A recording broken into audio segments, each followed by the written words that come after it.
The Gabby Petito story. Where is her boyfriend? Well, we're going to talk about that and a whole lot more right here on another special Charlie Crime Buster.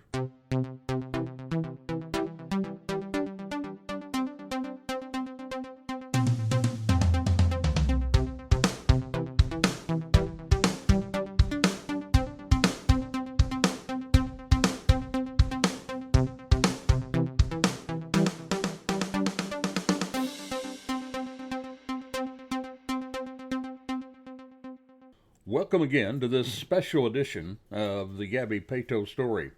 Now, our first was an analysis of the infamous August 12th traffic stop. We asked if the cops blew it on that episode. And by the way, as a post note for that, it appears now that the city up there, Obed, in Obed, Utah, they're going to do an investigation themselves, and they're going to ask the same question that we asked on that episode. Did the cops blow it? Well, you were able to see the traffic stop from a cop's point of view on that episode. Now, our next special episode was the red flags of domestic abuse. Were they ignored? We're going to try to get links to you for both of those in our show notes. Or you can go to your favorite podcast platform and find Charlie Crime Buster there, and you can find both of these episodes, the traffic stop and the red flags of domestic abuse. And today, the Gabby Petito story. Where is her boyfriend, Brian Laundrie? Now today, we're going to talk about where her boyfriend is. But first, we want to take time to recognize our courageous citizen of the week. Or maybe I should say, courageous citizens. Now, on regular Charlie Crime Buster episodes, we do take time to recognize the true heroes of America. This is a story that you just may not know about. You see, this month we took time to reflect on 9/11 and the day that changed the world as we know it. Now, our heroes, well, they're again unsung heroes of that day. One of those we brought to you in our episode, The Unsung Hero of 9/11. There we showed you how a Central Florida cop had a hand in the capture-kill of bin Laden. You can go again to your podcast platform to get caught up. Now, our hero this week, our heroes do involve a story about 9/11 that most of us have never heard about. You see, after two fighter pilots watched two planes hit the World Trade Center 20 years ago, well, they scrambled into their F-16s knowing that it just might be their last mission. The Air National Guard pilots, Lieutenant General Mark Sassville and Heather Penny, had no time to spare. The country was under attack. They knew of at least one plane still in the sky that was flying low. It was United Flight 93.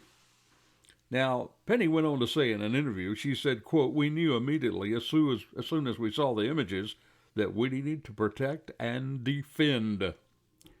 She went on to say, "We understood what the threat was.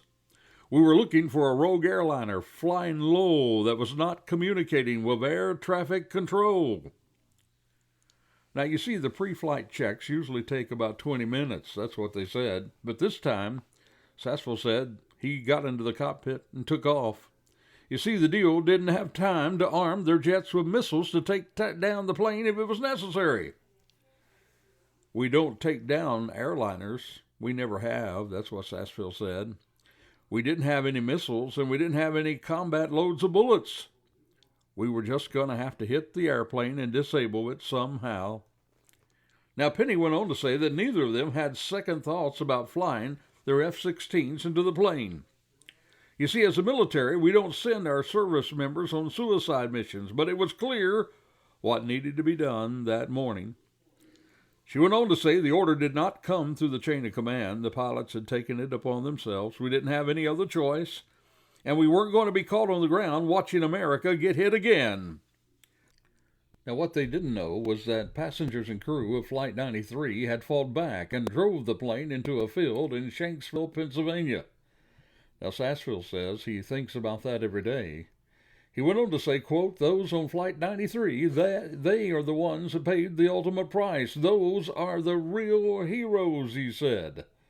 Well, along with those brave men and women on Flight 93, there's a special Charlie Crimebuster salute to these two brave pilots who are indeed our heroes of the week.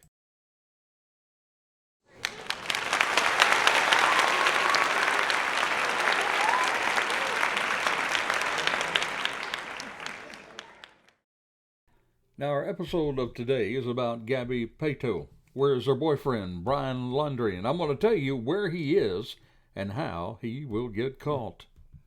Now, in order to know where he is, we have to know where he was. Does that make sense? You see, one of the tools of investigation is to construct a timeline that gives you investigative information to use in a case and vital information to solve a crime. Let's get caught up with the timeline and the summary of the case. Now, on July the 2nd this year, Gabby Petito and her boyfriend started on what was planned to be a 4-month road trip, and they were going to post it on social media. They had chosen a road trip in place of their scheduled wedding, which they put off, according to them, because of COVID-19. Now, there are those of us who believe now that that wasn't the only reason they had put off their wedding. Well, they went ahead and they traveled from Florida to Kansas, Colorado, and Utah, touring and camping along the way, and everything appeared to be wonderful, full of love, and a wonderful story of this couple, all up until the world got another look at them from the body cam video of Officer Robbins of the Obed Police Department of a traffic stop involving the couple on August the 12th of this year. It was there that we spotted trouble in paradise with this couple and some obvious domestic violence. Now, at first, we were able to track the timeline through Gabby's posting on Instagram and their YouTube posting, that is, up until the last of August. That is when the postings went dark and Gabby went missing. Now, on September the 19th, Gabby's body was found, and 2 days later, the FBI ruled her death a homicide. Her boyfriend, Brian Laundrie, he had returned to his Florida home that he shared with his parents there in Newport, Florida. That was on September the 1st. They caught that through one of those license camera. And when he got there on September the 1st, Gabby wasn't with him, and she was later listed as missing. And then our boyfriend was listed as a person of interest. And now, well, he's wanted on a federal arrest warrant. But where is he, my friend? And I do have a good idea of where he could be located. But now he's in the wind, missing himself, or, according to Gabby's family, simply hiding. Now, in the past, we followed on our episodes the timeline of Gabby and them as a couple. Now we're going to look at the timeline with focus on Brian. And we're going to do that in just a moment. But first, it's time for our crazy crook story. You see, we share our crazy crook story to remind you that the really smart people in this world obey the law and the dumb ones do not. And here, my friend, is our crazy story of the week. You see, police arrived at the Lake City Chrysler Dodge Jeep on US 90 on Monday night after getting a report of a stolen vehicle. Now, the dealership staff told police that Timothy Wolf was trying to trade in his car for a new one. But when they ran the VIN number, well, they found that it was a vehicle that had been stolen from their very lot on past Saturday. Now get this, Wolf, he tried to trade in a vehicle to the same Lake City car dealership where he had stolen the vehicle from 3 days earlier. Well, as you can imagine, Timothy Wolf is now facing charges of grand theft of a motor vehicle, dealing in stolen property, criminal mischief, petty theft. That's according to the Lake City Police Department. Officers spoke to Wolf, and he did admit to them that he stole the vehicle. Police also reviewed the surveillance video of the dealership, and they saw the crime. Wolf was arrested and taken to the Columbia County Detention Center. And as of Thursday afternoon, Wolf was still listed as being in jail, And that, my friend, is our crazy crook story of the day.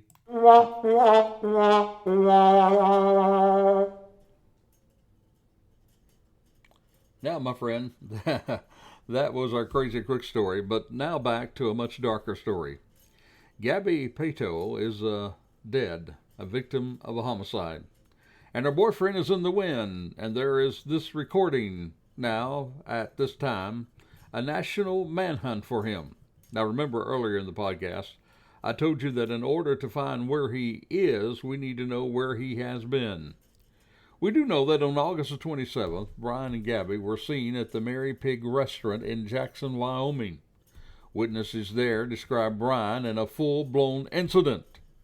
You may recall in past episodes this past week, I shared with you how Gabby used to call these incidents episodes. And she shared with her best friend that the actions of Brian, even to the point that Brian would hear voices during these episodes of violence and anger. Now, at this incident, Brian became extremely angry with the waitstaff of the restaurant, walking in and out of the restaurant 4 times, expressing his anger. All the same time, a tearful Gabby attempted to apologize to the restaurant staff about Brian's behavior. So the last time that Gabby was alive, and that we know for sure, was when she was seen in public with Brian there, at that restaurant. Now, after that, there's another sighting of Brian. On August the 29th, Brian hitched a ride with 2 people. That's according to witnesses. First, there was Miranda Baker and her boyfriend who gave Brian a ride toward Jackson, Wyoming. Then he changed his mind, wanted to get out of the vehicle. You remember he had even offered them $200 to take him just 10 miles. Then he got out of the vehicle and was picked up later by Norma Jean. She gave him a ride to the area of Spread Creek camping area, right there where Gabby's body was found. And interesting enough, while she offered to take him on into the camp area, he refused it. He said he needed to walk. He wanted his fiancée to see that he had walked. But my speculation makes me wonder, had he just killed Gabby? Was he trying to make a quick getaway? Only to think that if people found her van, they would know to look for her body. So then he changed his mind, got out of Baker's car, and then went back to get the van. And that was when he was probably picked up by Norma Jean and taken to the camping area. Now, while she was willing, again, to take him to the camping area, again now, he wasn't willing for her to take him inside there. Maybe I believe he just did not want her to get near where Gabby's body was already decomposing. So then he gets into the van and drives it back to his home in Florida without Gabby. Now, as you probably already know, I am convinced that he did indeed kill Gabby.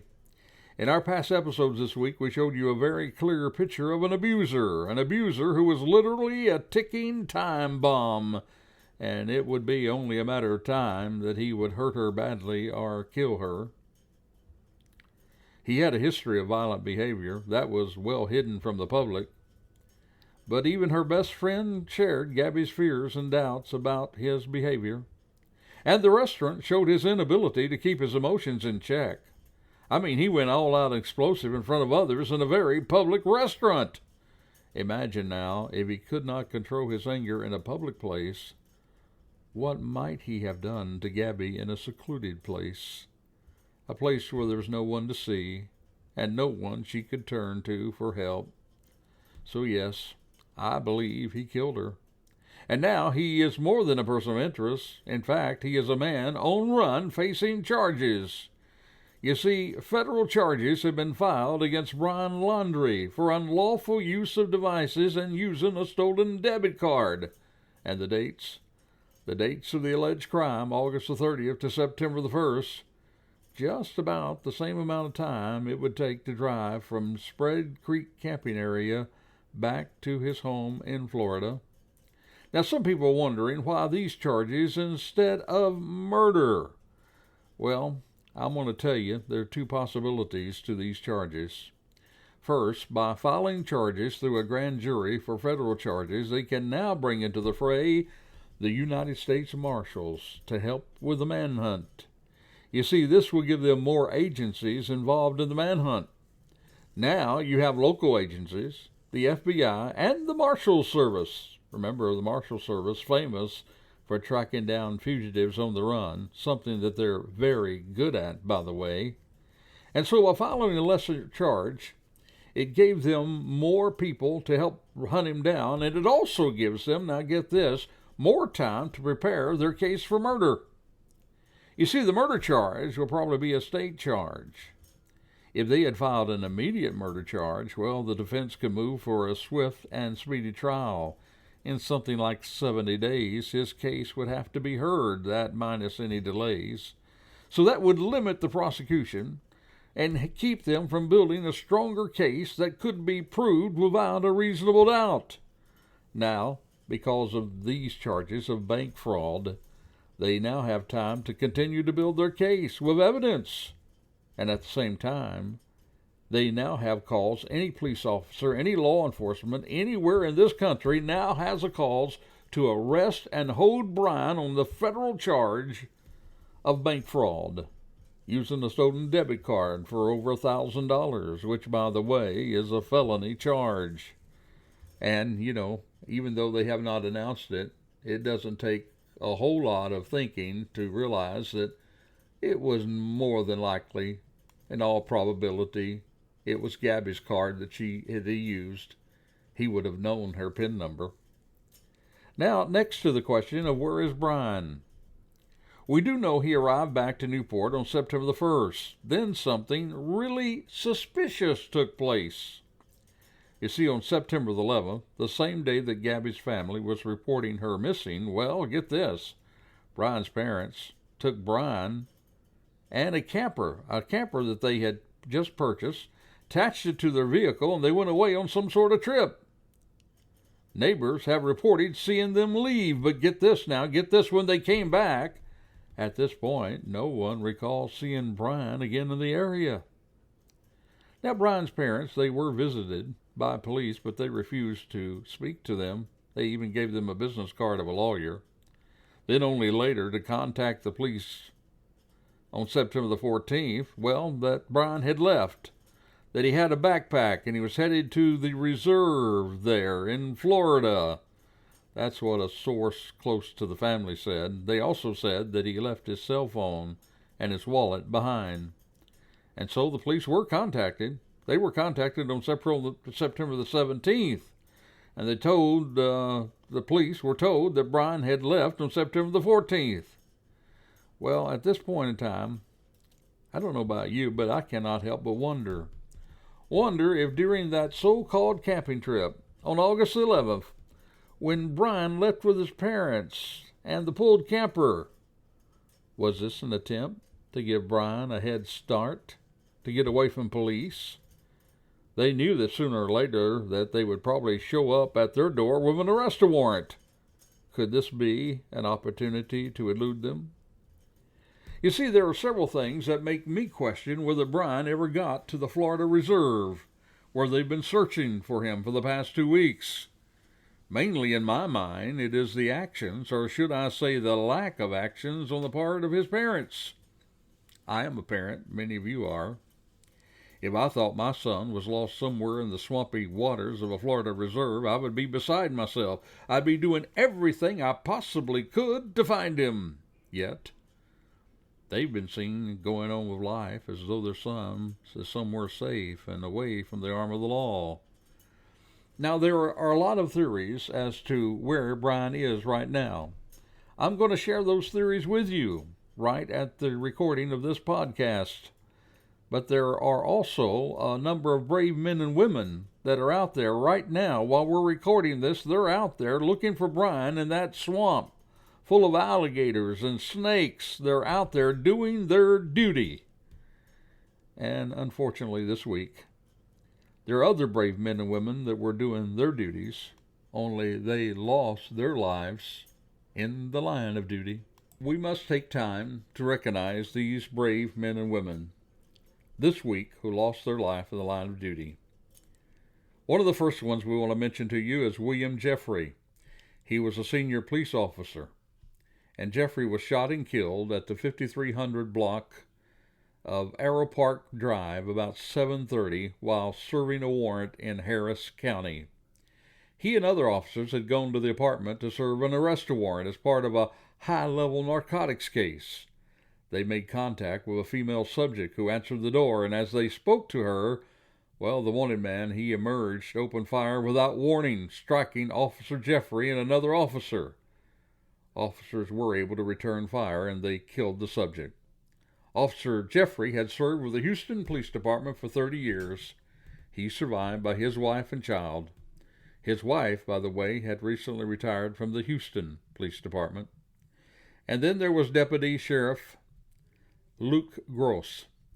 He was struck and killed by a vehicle investigating a crash on Route 3 in Trenton at about 4 p.m. Deputy Gross had served with the Hancock County Sheriff's Office for 18 years, and he survived by his wife, son, and daughter. And then right here in the state of Florida, some more sad news. In Jacksonville, a Nassau County deputy who had been clinging to life after he was shot early Friday morning during a traffic stop, well, folks, according to the sheriff, he's not going to survive his injuries. That's what a broken-hearted Sheriff Bill Leeper announced Saturday afternoon. Deputy Joshua Morris was shot twice, once in the face and once in the back as he fell to the ground. I read the situation here, and it is terrible because once he was shot and then he fell to the ground, this perpetrator got right out and shot him right in the back. Now, Leeper, he did commend the medical personnel at the University of Health in Jacksonville, said they did everything possible to save his deputy. He said there's the best of the best, but there was just nothing he could do. And also this week, there were 3 officers who died of COVID-19. Lieutenant Brian Pingley of the Florida Highway Patrol died Saturday, the 18th.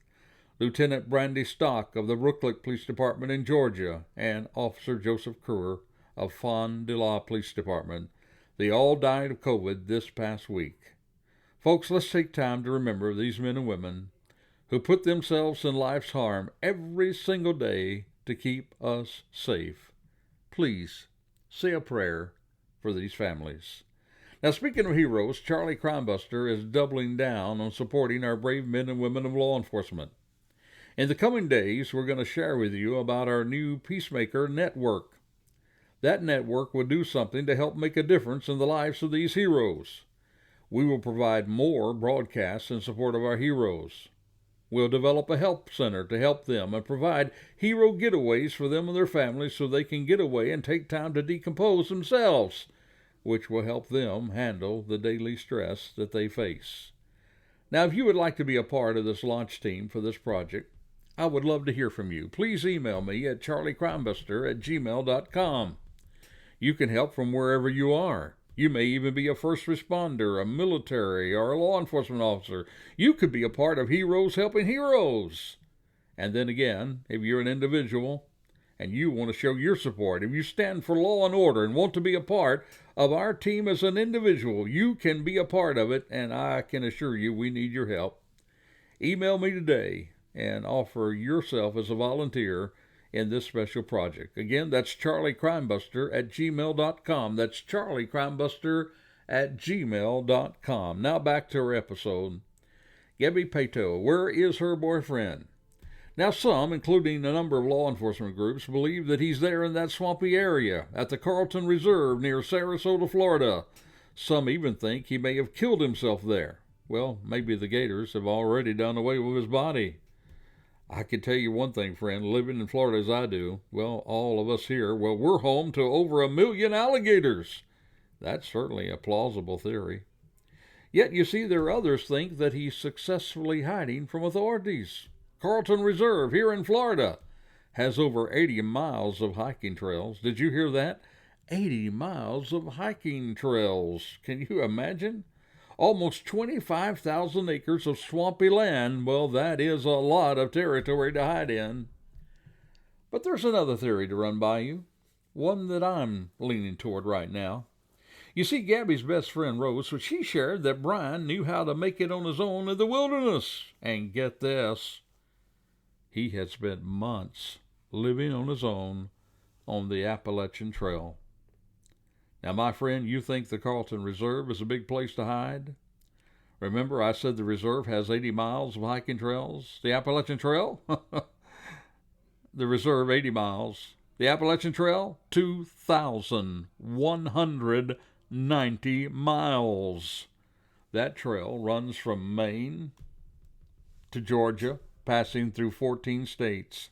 Maine, New Hampshire, Vermont, Massachusetts, Connecticut, New York, New Jersey, Pennsylvania, Maryland, West Virginia, Tennessee, North Carolina, Georgia, 8 national forests, 6 units of the national park. My friend, there are plenty of hiding places there for sure. By the way, there's another name that should come to your mind as you think of that area and neck of the woods. Eric Rudolph, remember him? He was the man responsible for the bombing of the Olympics in Atlanta, Georgia, and some of the abortion clinic bombings. You see, to me, what made his actions distasteful is not only the innocent victims of his crime, but he had actually timed a second bomb to go off after the first responders were on the scene. And yet this man eluded authorities. Are you listening? For 5 years. 5 years. I'm very familiar with this story. I actually was I was in law enforcement at the time and involved in the search for him. Now, just as some have speculated that maybe Brian is already dead, some had thought the same of Rudolph. Think with me about this possibility. What if when Brian left with his parents on the weekend of the 11th in that camper, you see, they were in that camper because they would not have to stay in motels and leave a paper trail. What if they had taken him somewhere where he could access the Appalachian Trail? He had already hiked on it, was already familiar with it. And while neighbors reported seeing him leave with his family there on the 11th, no one as of yet has reported that he was seen after that time with his family. That could also answer the question why law enforcement were not able to surveil him. Could it be that the story about the reserve is just a decoy story? A decoy story to keep the authorities away from his real location? Will this search turn next to the Appalachian Trail and mountains? Well, none of us really know the answer at this time, but I can tell you, I'm certain he will be found. Strangely enough, I predicted the way that Eric Rudolph would be found.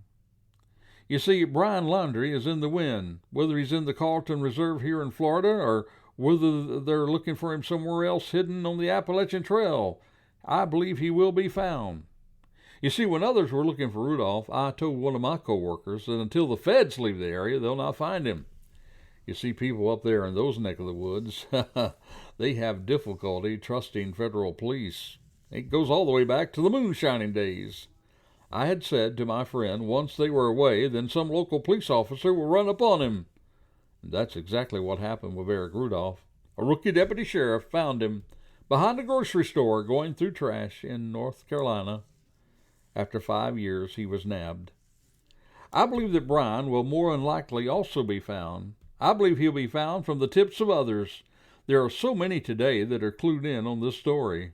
And already tips from the public have, among other things, led them to Gabby's body.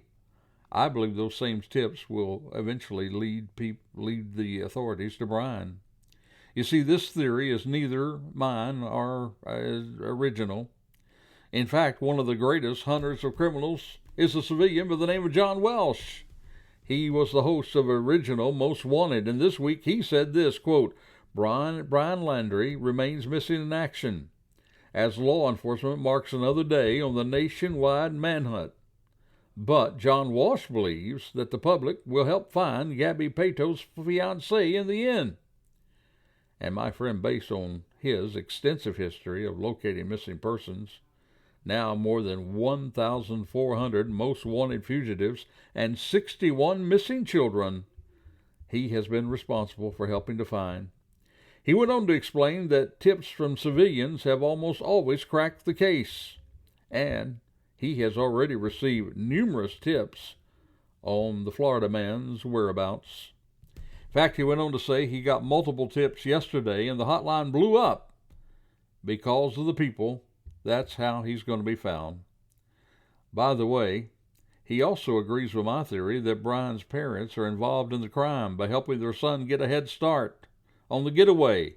He too believes that they have steered the cops in the wrong way to give their son a head start, and that they took him in the camper on the very week that Gabby's parents reported her missing, and that they helped hide him away.